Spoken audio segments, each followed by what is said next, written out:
I thought he had a lot of energy. He spent a great deal of time talking about the successes we've already had. He talked about very low unemployment, skyrocketing economy, and he also then talked about our military and the need to continue to build it.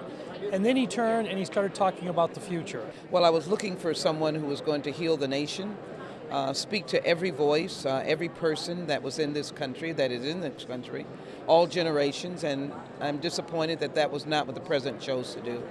He chose to offer a red meat, divisive, and exclusive speech, not an inclusive speech.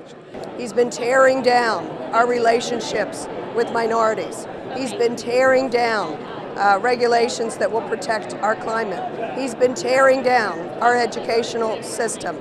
And yet he talks about a failed government school. I mean, I feel like I have questions for everything that he says, right? I don't believe his facts. I don't think people who are living in poverty, who have 3 and 4 jobs, who are looking for housing in an affordable price for them to be able to provide for their families, or those who are homeless, who may not have even had the opportunity to see this. I don't think young college students who are looking for a pathway to finish college with lower tuition and reduction of debt ever heard a word from this president.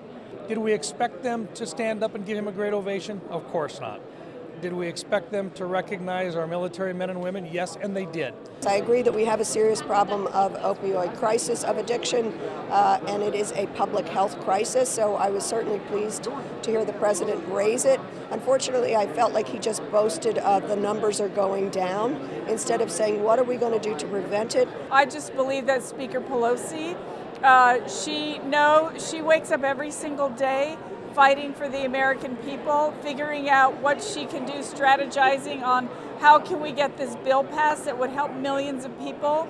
And it's very difficult, I'm sure, for her to listen to a speech that essentially doesn't include people